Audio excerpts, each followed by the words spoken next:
So good morning guys. तो चलिए start करते हैं आज के यानी कि 21 मई के इंपॉर्टेंट करंट अफेयर्स को।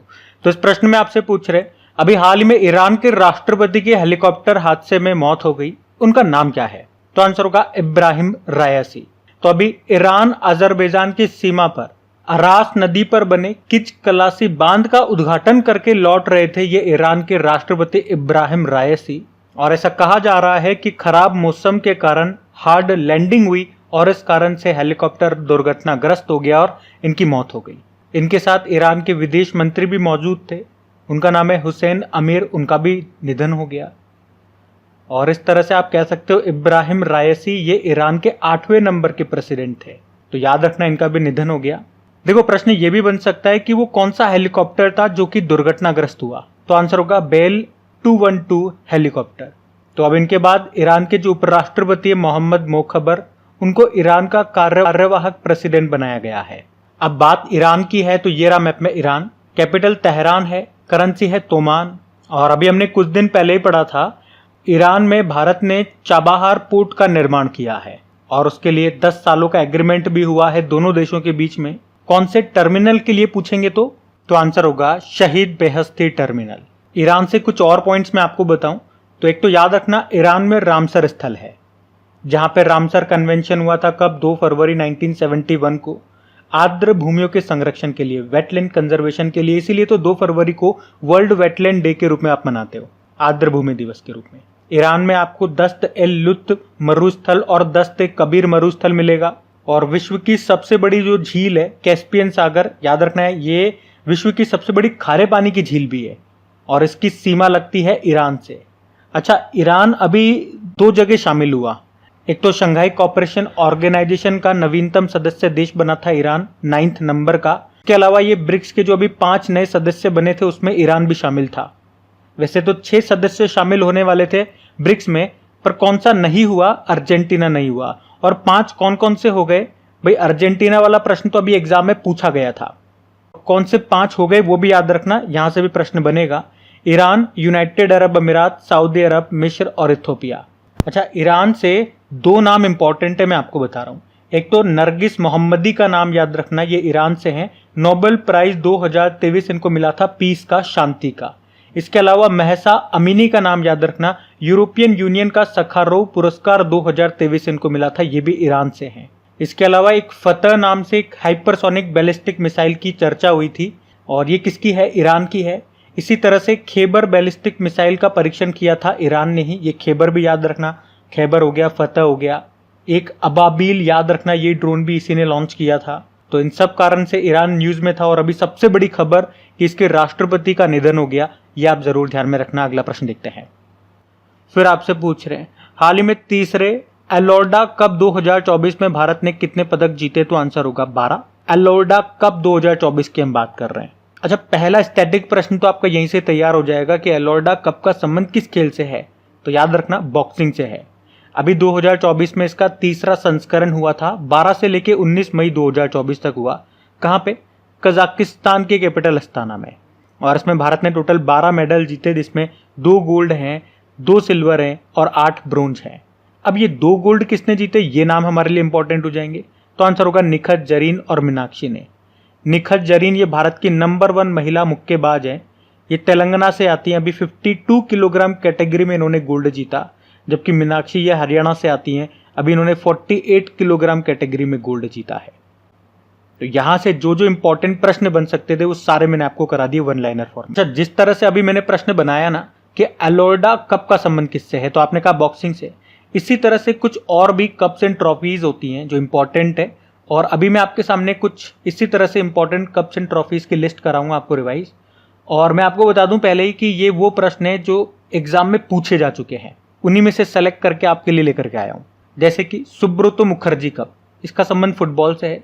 संतोष ट्रॉफी आप सभी जानते हो फुटबॉल से संबंधित है। Rovers cup football. Rangaswamy cup hockey.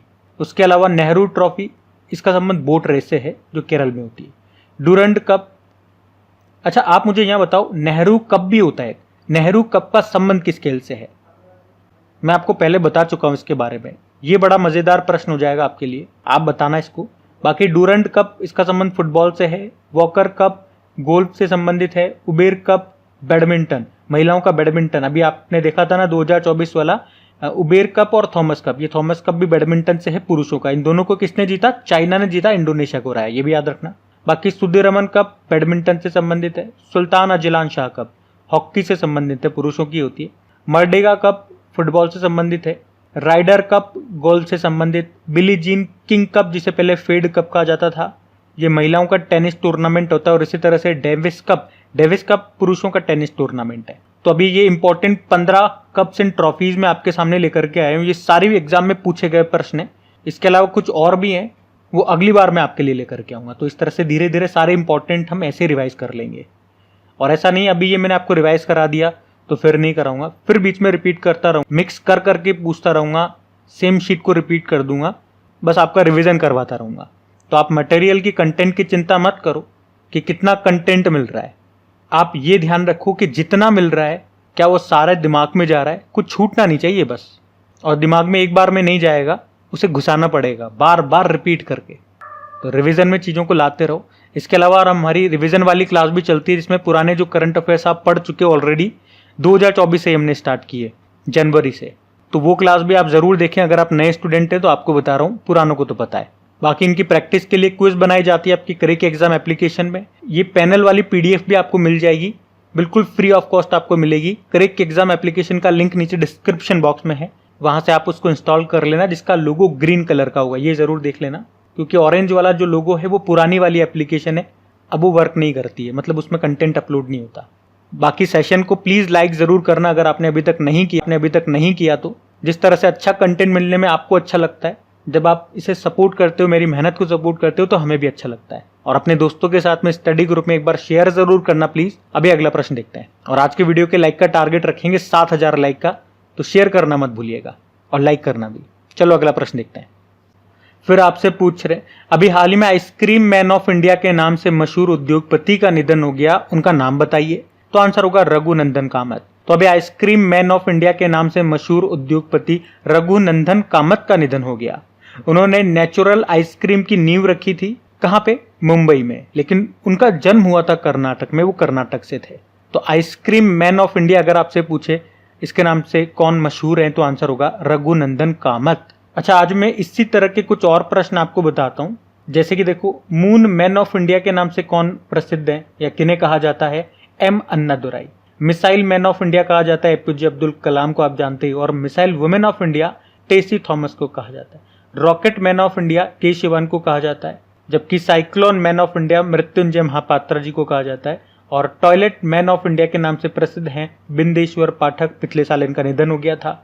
अच्छा, आपके लिए एक होमवर्क प्रश्न यहीं से बन जाएगा कि इन्हें अभी भी एक बहुत बड़ा अवार्ड मिला था। मैं आपको बिल्कुल भी हिंट नहीं दे रहा हूं, अब आप ही को बताना है कौन सा अवार्ड इनको मिला था। चलो थोड़ी सी हिंट दे दी जाए आपको।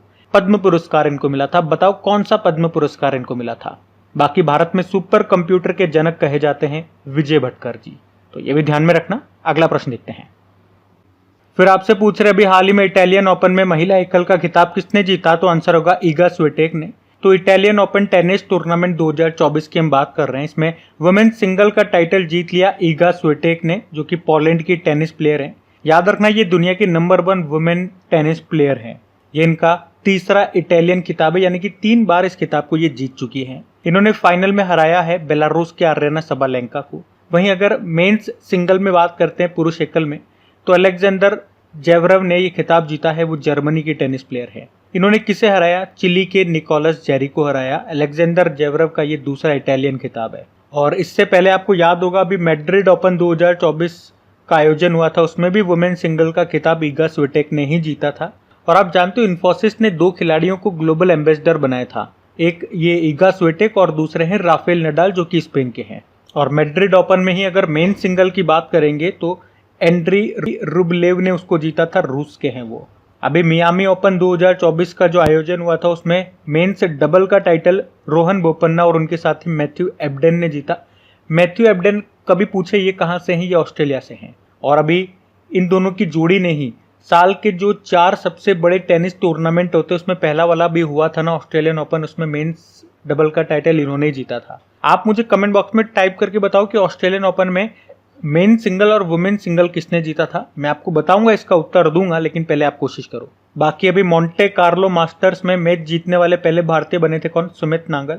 ये सारे जो प्रश्न मैं आपको बता रहा हूँ ना टेनिस से संबंधित है, और ये भी 2024 वाले, ये बिल्कुल लेटेस्ट वाले जो आप ऑलरेडी पढ़ चुके हो, मैं तो आपका रिवीजन करवा रहा हूँ। जैसे अभी लॉरियस वर्ल्ड स्पोर्ट्स अवार्ड्स 2024 की घोषणा हुई थी, उसमें world sportsman of the year Novak जोकोविच को चुना गया था, ये सर्बिया के टेनिस प्लेयर है।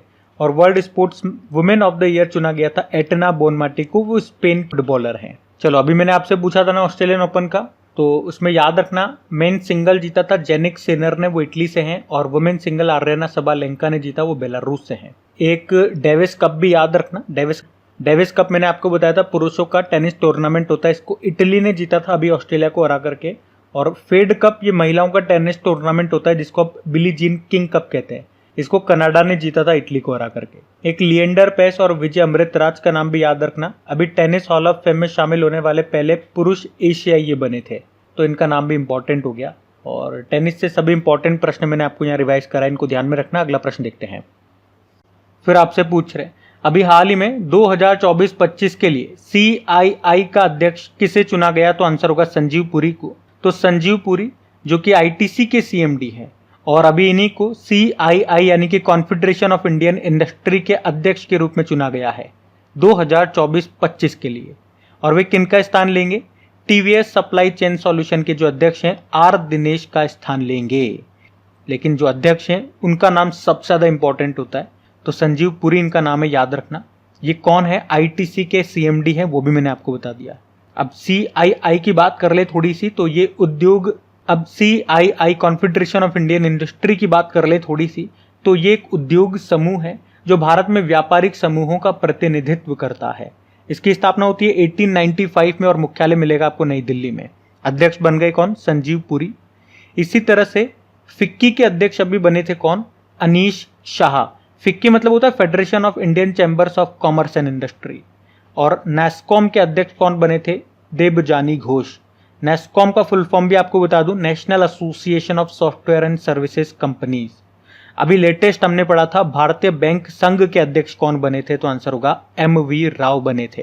तो ये नाम भी इंपॉर्टेंट है, मोस्ट इंपॉर्टेंट रहेंगे, ध्यान में रखना। अगला प्रश्न देखते हैं। फिर आपसे पूछ रहे हैं अभी हाल ही में इंग्लिश प्रीमियर लीग 2023-24 का खिताब किसने जीता? तो आंसर होगा मैनचेस्टर सिटी ने। तो अभी इंग्लिश प्रीमियर लीग में इंग्लैंड के जो फुटबॉल क्लब है मैनचेस्टर सिटी, उसने 2023-24 का खिताब जीत लिया है।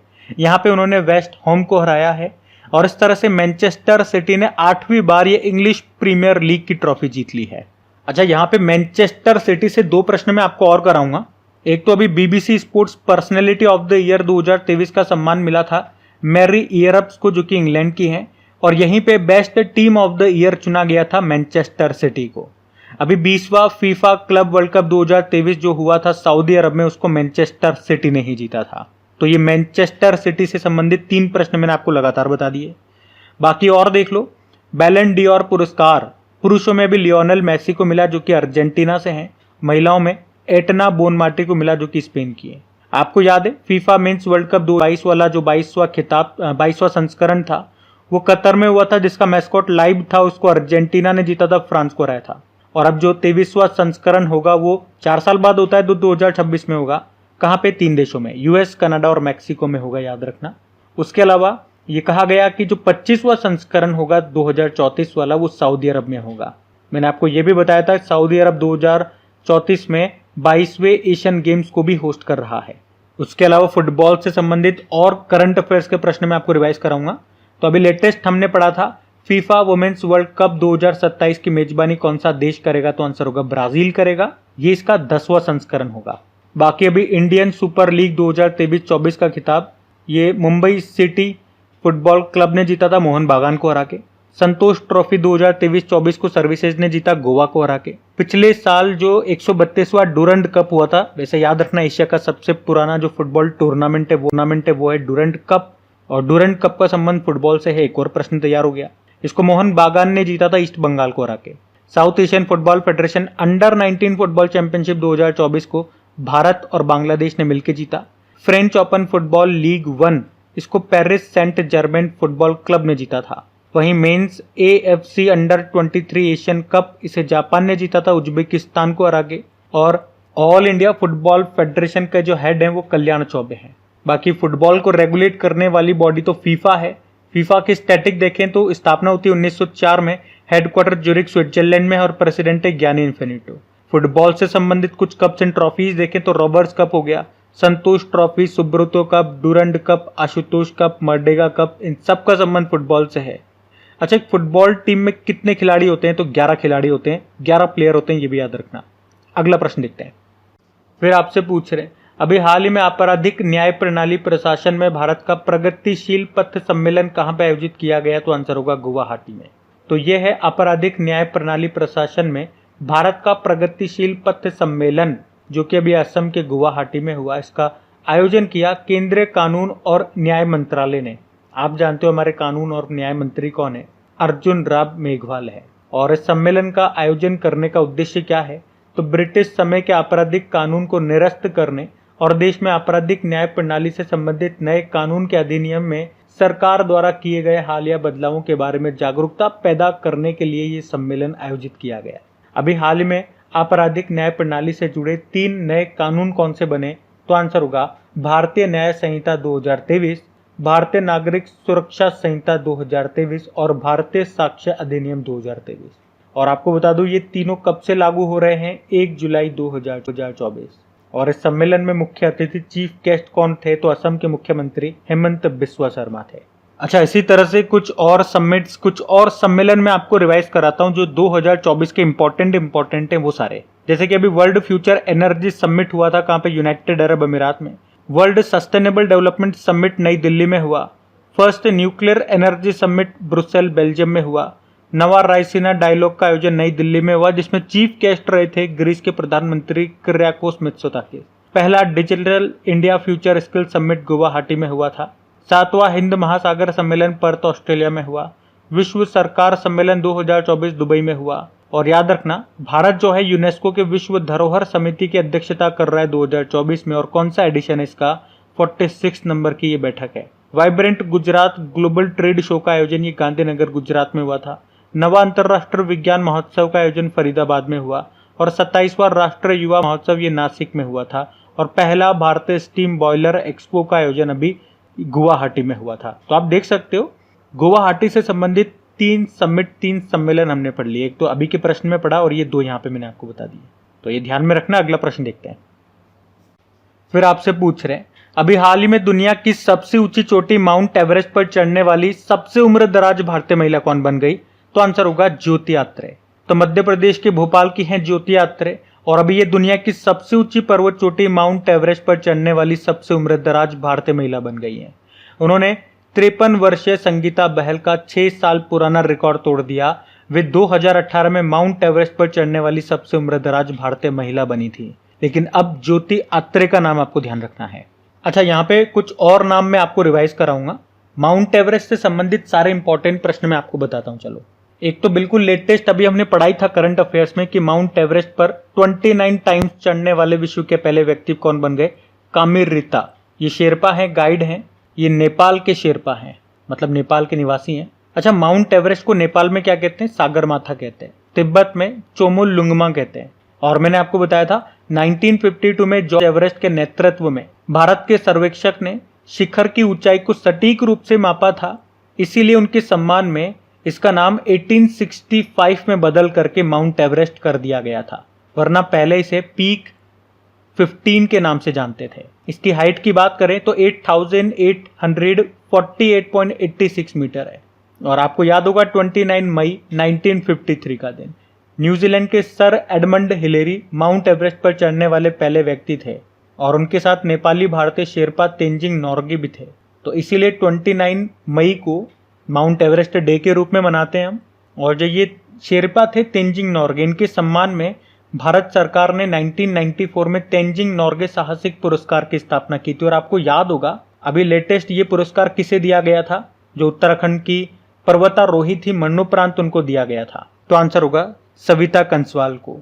ये नाम भी याद रखना। और एक प्रश्न मैंने आपसे पूछा था कि अभी कहाँ पे देश के पहले कार्टोग्राफी संग्रहालय का उद्घाटन किया था जिसका नाम जॉर्ज एवरेस्ट के नाम पे रखा था, जिनके नाम पे माउंट एवरेस्ट का नाम रखा गया। तो याद रखना मसूरी उत्तराखंड में।